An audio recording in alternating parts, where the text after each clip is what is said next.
اتنا کہہ کر وہ واپس چل دی۔ میں اسے دیکھتا رہا۔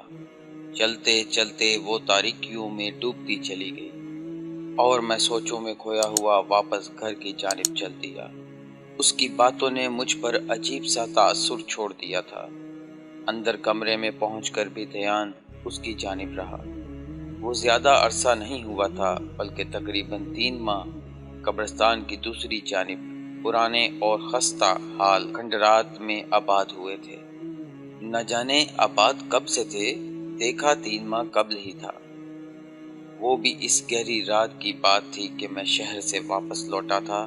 سیدھا راستہ لمبا تھا، سو میں نے شارٹ کٹ مارا اور فصلوں کے بیچ چلتا چلتا گاؤں کے قریب چھپڑ تک جا پہنچا۔ مجھے اچھی طرح یاد ہے کہ اس رات چاند پوری جوانی میں تھا۔ اس کی ٹھنڈی روشنی سے ہر چیز اجلی اجلی دکھائی دے رہی تھی۔ چھپڑ کنارے پہنچتے ہی میری ملاقات سحرش سے ہو گئی۔ وہ دنیا والوں سے بالکل بے خبر چھپڑ کے شفاف پانی میں اٹکیلیاں کر رہی تھی۔ اسے یوں اور تنہا دیکھ کر چند لمحات تک تو میں ٹھٹک کر اپنی جگہ پر رکا رہا۔ بار بار چڑیل کا تصور دل و دماغ میں خوف بھر کر وجود کو لرزاتا رہا، لیکن پھر ہمت کر کے آگے بڑھا تو اس نے مجھے دیکھ لیا۔ مجھے دیکھتے ہی وہ چھپڑ کنارے سے اٹھ کر چل دی۔ اپنا آنچل لہراتے وہ چلتی رہی اور بار بار مڑ کر مجھے ہی دیکھتی رہی۔ میں سکتہ کیسے عالم میں کھڑا اسے جاتا ہوا دیکھتا رہا۔ وہ فصلوں کے بیچ پہنچی تو اس کی ایک چیخ مجھے سنائی دی۔ شاید وہ چلتے چلتے پاؤں پھسلنے سے نیچے گر گئی تھی۔ میں اس کی طرف بھاگا۔ وہ درد کی شدت سے آہیں بھر رہی تھی۔ اس نے مجھے اپنی طرف بھاگتے دیکھ لیا تھا، لیکن مجھ سے زیادہ اس کی توجہ اپنے پاؤں کی جانب تھی جسے وہ ہاتھ میں پکڑے ہوئے تھی۔ لگتا ہے گرنے سے آپ کے پاؤں کو موچ آ گئی ہے، میں نے اس کے پاس بیٹھتے ہوئے اس کے پاؤں کو چھوتے ہوئے کہا۔ میرے ہاتھ لگانے سے وہ بری طرح تڑپی، شاید میں نے سختی سے اسے چھوا تھا۔ اس کی آنکھوں میں تیرتے ہوئے آنسو تھے جو اس شدید درد کی وجہ سے آنکھوں میں اتر آئے تھے۔ آؤ میں آپ کو آپ کے گھر تک چھوڑ آؤں، میں نے اسے سہارا دے کر اوپر اٹھانا چاہا، لیکن وہ چیخ اٹھی۔ حسرت بھری نظروں سے وہ میری طرف دیکھتی جا رہی تھی اور میں اس کے لیے کچھ بھی نہ کر سکا تھا۔ تب وہ خود ہی اٹھی اور لنگڑاتے لنگڑاتے ایک طرف چلنے لگی۔ میں اسے جاتا ہوا دیکھتا رہ گیا۔ راستے میں کئی بار گرتے گرتے بچی تھی۔ میری نظریں پوری طرح اس کا تعاقب کر رہی تھی۔ اسے دیکھنے کے بعد میرے دل میں خوف نہ رہا تھا، بلکہ زندگی کے چند لمحات میرے لیے خوشکن اور دلکش بن گئے تھے۔ میں گھر پہنچ کر پوری رات سو نہ سکا۔ بار بار اس کا آنسوں سے تر چہرہ میری نظروں کے سامنے ٹپکتا رہا۔ نہ جانے کیوں میں اپنے آپ میں ہی ایک مہک سی محسوس کرنے لگا تھا۔ یوں لگنے لگا تھا جیسے وہ میری زندگی کا حاصل ہو، کیونکہ ایسی ہی لڑکی میری آئیڈیل تھی۔ میں رات بھر کبھی اس سے متعلق سوچ کر مسکرا دیتا اور کبھی اداس ہو جاتا۔ ایک بےتابی تھی جو دل کو بار بار جھنجھوڑ رہی تھی کہ راحت تمہاری ادھوری زندگی اس کے دم سے مکمل ہو سکتی ہے۔ اسے اپنے قریب کر لو، اپنی زندگی کو اسے حاصل کر کے اسے مکمل کر لو۔ آج پہلی رات تھی جو میں نے کسی لڑکی سے متعلق اس قدر گہرائی میں سوچا تھا۔ صبح سویرے ہی میں کمرے سے نکل کر چھپڑ کنارے جا پہنچا، لیکن وہاں کچھ نہ تھا، صرف لہراتا پانی ہی دکھائی دیا۔ نہ جانے کیوں میرے قدم کھنڈرات کی جانب بڑھنے لگے۔ میں دیکھنا چاہتا تھا کہ رات والا منظر حقیقت تھا یا وہم۔ اگر وہم تھا تو مجھے اپنے ارادوں کو بدل دینا چاہیے، اور اگر حقیقت ہے تو پھر حقیقت میں اپنی زخمی اور دکھی زندگی کو مہکانا چاہیے۔ انہی تصورات کے بوجھ تلے میں دبا کھنڈرات تک جا پہنچا۔ کھنڈرات کی بیرونی دیواریں خستہ ہونے کی وجہ سے ٹوٹ پھوٹ کا شکار تھیں۔ باہر کھڑے ہی اندر کے منظر دیکھے جا سکتے تھے۔ کھنڈرات پہنچتے ہی میری متلاشی نظریں اسے ڈھونڈنے لگیں۔ ایک کمرے میں وہ مجھے اپنے بال سنوارتی دکھائی دی۔ اس کا چہرہ دوسری جانب تھا، کمر میری جانب تھی۔ میں نے اس کے برہنہ بازوؤں اور ہاتھوں کی دلکشی سے اندازہ لگا لیا کہ وہ پری چہرہ بہت دلکش اور حسین ہے۔ میرا اندازہ غلط نہ تھا، کیونکہ اسے شاید محسوس ہو گیا تھا کہ کوئی اسے دیکھ رہا ہے۔ اس نے اپنا رخ میری جانب کیا۔ میں اسے دیکھتے ہی اس کی خوبصورتی میں کھو گیا۔ خدا تعالیٰ نے واقعی فرصت کے لمحات میں اس کی تخلیق کی تھی۔ زمانے بھر کا حسن اس کے اندر سما دیا تھا۔ اسے شاید میرا وہاں جانا اچھا نہ لگا تھا، کیونکہ اس کے لبوں کی مسکراہٹ نے مجھے بتا دیا تھا کہ اس نے مجھے پہچان لیا ہے، کہ جس شخص سے چاندنی رات میں چھپڑ کنارے ٹکراؤ ہوا تھا وہ وہی ہے۔ لیکن پھر جلد ہی اس نے اپنے لبوں کی مہکتی ہوئی مسکراہٹ کو سمیٹ لیا اور ہاتھ کے اشارے سے مجھے بتایا کہ اس کے علاوہ بھی گھر میں کوئی ہے۔ میں بچہ نہ تھا کہ اس کا اشارہ نہ سمجھ پاتا۔ سو حسین تصورات، نکھری سوچوں کے ساتھ میں واپس پلٹ آیا۔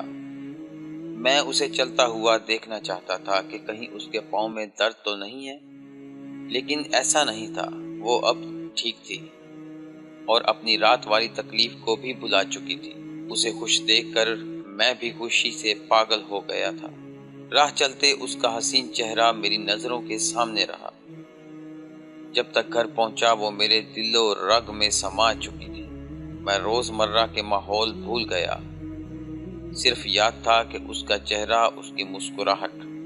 میری نظریں ہر وقت کھنڈرات کا تعاقب کرتی رہتی۔ میں نے اپنے کسی یار بیلی کو اس سے متعلق کچھ نہ بتایا۔ میں جانتا تھا کہ اگر کسی کو بتا دیا تو وہ مجھ سے بھی زیادہ اس میں دلچسپی لینے لگیں گے، بلکہ میں حسب عادات اس کے دلوں میں خوف ہی بڑھتا رہتا تھا۔ جن بھوتوں کے جھوٹے قصے سنا کر انہیں کھنڈرات سے خوف زدہ کرتا رہتا۔ لوگ تو پہلے ہی کھنڈرات سے کتراتے تھے۔ اس کی محبت نے مجھے زمانے والوں سے جدا کر کے رکھ دیا تھا۔ نہ کسی سے باتیں کرنا اچھا لگتا تھا اور نہ ہی کھیل کود میں دلچسپی رہی تھی۔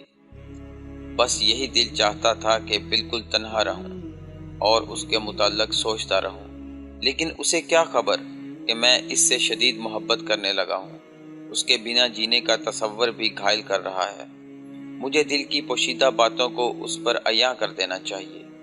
میں اپنے ان خدشات کو بھی اس پر وضع کر دینا چاہتا تھا کہ جو میری زندگی کو نہ صرف تلخ بنا رہے تھے بلکہ اذیت سے میرے اندر زہر گھول رہے تھے، کہ اگر اس نے مجھے ٹھکرا دیا تو میرا جینا مشکل ہو جائے گا۔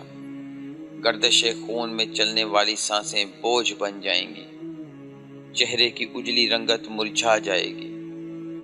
ہر بات دل میں بٹھا کر میں رات کی تاریکی پھیلنے کا انتظار کرنے لگا۔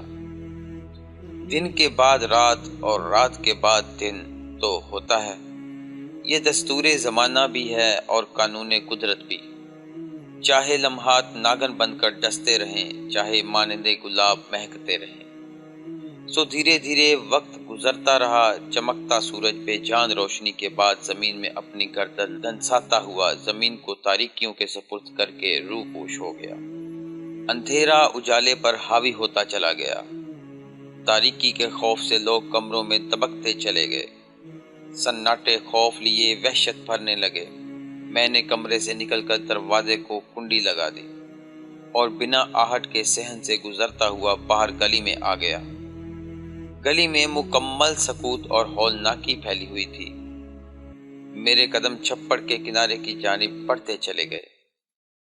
میں نے دل میں پختہ ارادہ کر لیا تھا کہ آج میں اسے حال دل سنا کر رہوں گا۔ اسے وہ تمام باتیں کہہ دوں گا جو میرے دل میں کئی دنوں سے ہلچل پیدا کیے ہوئے تھی، جو مجھے دن رات تڑپا رہی تھی، جو مجھے راتوں کو سونے نہیں دے رہی تھی۔ مجھے جواب چاہیے تھا اپنی تڑپ کا، اپنی محبت کا، اپنی چاہت کا، اپنی نیندوں کی بیداری کا اور اپنی بے بسی کا۔ ہزاروں باتیں میں دل میں لیے چلتے چلتے چھپڑ کے کنارے تک جا پہنچا۔ مجھے چھپڑ کنارے کوئی سایہ لہراتا ہوا دکھائی دیا تو وہی تھی، شاید وہ میری منتظر تھی۔ کیونکہ چھپڑ کنارے اس کا گھومنا اس بات کی گمازی تھا کہ وہ کسی کی منتظر ہے۔ میری خوشی دوبالا ہوتی جانے لگی، پاؤں میں قدرتی طاقت بھرتی گئی۔ مجھے دیکھتے ہی وہ مسکرائی۔ اس کی مسکراہٹ سے مجھے یہ محسوس ہوا جیسے میری سانسیں مہکتی جانے لگی ہوں۔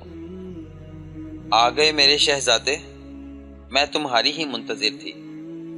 اس نے اپنے چہرے پر گرے لمبے بالوں کو ہٹاتے ہوئے کہا۔ اس کے ان لفظوں نے میرے جسم میں نئی روح پھونک دی۔ آپ کو کیسے معلوم تھا کہ میں یہاں آؤں گا؟ میں نے کچھ نروس اور کچھ چہکتے ہوئے کہا۔ میرے دل نے گواہی دی تھی کہ وہ مجھے چھپڑ کنارے ضرور ملے گا۔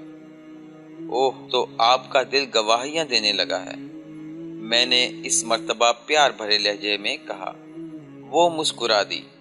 ہاں جان، میرے دل نے جس چیز کی طلب کی ہے وہ مجھے ضرور ملی ہے۔ میں اس کی بات پر اچھل پڑا اور کہا، آپ نے میری طلب کی تھی؟ ہاں، شدید طلب۔ اس نے دوپٹے کا پلو انگلیوں میں دباتے ہوئے کہا۔ مجھے اس کا شرمانا محفوظ کر گیا۔ جی چاہا وہ ہمیشہ اور سدا کے لیے میرے سامنے اسی طرح مسکراتی رہے، شرماتی رہے، اور میں اس کی ان اداؤں سے اپنی سانسوں کو مہکاتا رہوں۔ اور پھر میں نے اس سے وہ تمام باتیں کہہ ڈالیں جنہوں نے کئی دنوں سے مجھے بے چین و بے تاب کر رکھا تھا۔ میری محبت کا جواب تو مجھے پہلے ہی مل گیا تھا، لیکن حال دل اور بے تابی دل سنانا ضروری تھا۔ وہ مسکراتی رہی اور میں سناتا رہا، لیکن یکدم میرے دل میں ایک وسوسے اور خوف نے جنم لیا۔ نہ جانے کیوں رات کی تنہائی میں حسین لڑکی کا تنہا مجھے اندیشوں میں گرفتار کر گیا۔ تب میں نے پوچھا، کیا آپ کو تنہائیوں اور اندھیروں سے خوف نہیں آتا؟ میرے الفاظ پر وہ مسکرا دی۔ مجھے اندھیرے اچھے لگتے ہیں، جانتے ہو دن بھر بابا گھر میں رہتے ہیں، کہیں باہر نہیں نکل سکتی، اور رات کو وہ چلے جاتے ہیں۔ ویسے بھی بابا نے مجھے دن میں نہ نکلنے کا حکم دے رکھا ہے۔ انہوں نے کہا کہ تم اس وقت گھر سے نکلا کرو جب تمام بستی والے محو خواب ہوں، کوئی تجھے دیکھنے والا نہ ہو۔ میرے بابا میرے بے پناہ حسن سے خوف زدہ ہیں۔ انہیں معلوم ہے کہ اگر کسی نے مجھے دیکھ لیا تو پھر وہ ہمارے گھر کے چکر لگانا شروع کر دے گا، جیسا کہ آپ لگاتے ہیں۔ میں اس کی بات پر حیران رہ گیا اور خوش بھی ہوا کہ اس کی سوچیں اور میری سوچیں پوری طرح عکاسی کرتی ہیں۔ میں بھی یہی چاہتا تھا کہ اسے میرے علاوہ کوئی دوسرا نہ دیکھے، اور اس کی بھی خواہش تھی کہ وہ کسی اور کو دکھائی نہ دے۔ ویسے بھی میری جان، اندھیروں ویرانوں سے خوف کیسا ہے؟ خوف تو دلوں میں ہوتا ہے، اندھیرے انسان کو کچھ نہیں کہتے۔ میں نے تمہیں اس لیے منتخب کیا ہے کہ تم بھی اندھیروں ویرانوں سے خوف زدہ نہیں ہوتے۔ مجھے کمزور دل انسان اچھے نہیں لگتے۔ میری خواہش تھی کہ میں اسے اپناؤں، اسے محبت دوں جو اندھیروں میں آگے ہی آگے بڑھتا جائے۔ اس نے سچ کہا تھا، واقعی مجھے ویرانے اندھیرے خوفزدہ نہیں کر سکے تھے۔ میں شروع سے ہی خطروں کا کھلاڑی تھا، حالانکہ لوگ مجھے جن بھوتوں چڑیلوں کے قصے سنا کر اندھیروں سے خوف زدہ کرتے رہتے تھے، لیکن میں نے کبھی ان کی باتوں پر دھیان نہ دھرا تھا۔ لگتا ہے ماضی میں کھو گئے ہو۔ اس کی بات نے مجھے چونکا دیا۔ تم نے کیسے جان لیا کہ میں ماضی کے تصورات میں کھویا ہوں؟ میری بات پر وہ مسکرا دی اور بولی، میرے بابا نہ ہاتھ شناس ہیں اور نہ ہی چہرہ شناس، بلکہ وہ انسان کی سانسوں کی گونج سن کر بتا دیتے ہیں کہ ان کے دل میں کیا ہے، اور بابا نے اپنے علم کا کچھ حصہ مجھے بھی دیا ہے۔ کیا؟ میں چونکتے ہوئے بولا۔ مجھے یوں لگا جیسے اس نے میرے دل کی بات کہہ دی ہو، کیونکہ مجھے بھی بچپن سے ایسے ہی علموں کی جستجو رہی۔ اس کا مطلب ہے کہ مجھے آپ کے بابا کی بھی غلامی کرنی پڑے گی تاکہ میں بھی ایسے علم سیکھ سکوں۔ وہ میرے اس بات پر ایک دم اداس ہو گئی اور بولی، جان، میں اپنے بابا کی فطرت سے بخوبی واقف ہوں۔ وہ میرے لیے نرم دل اور باقی سب لوگوں کے لیے سخت طبیعت رکھتے ہیں۔ میں بلکہ کہنے والی تھی کہ دن کی روشنی میں آپ کھنڈرات میں نہ آیا کریں۔ میں وعدہ کرتی ہوں کہ ہر رات آپ سے یہاں مل لیا کروں گی۔ آپ کی طرح میرے دل میں بھی بے چینی رہتی ہے۔ جب تک آپ کو دیکھ نہ لوں چین نہیں آتا۔ ویسے مہکتے تو آپ میری سانسوں میں ہیں، لیکن آپ سے باتیں کرنا اچھا لگتا ہے۔ لیکن شہزادے ایک بات بتاؤ، میرے لیے کچھ کر سکتے ہو؟ آپ کے لیے میں اپنی جان دے سکتا ہوں، زمانے والوں سے لڑ سکتا ہوں۔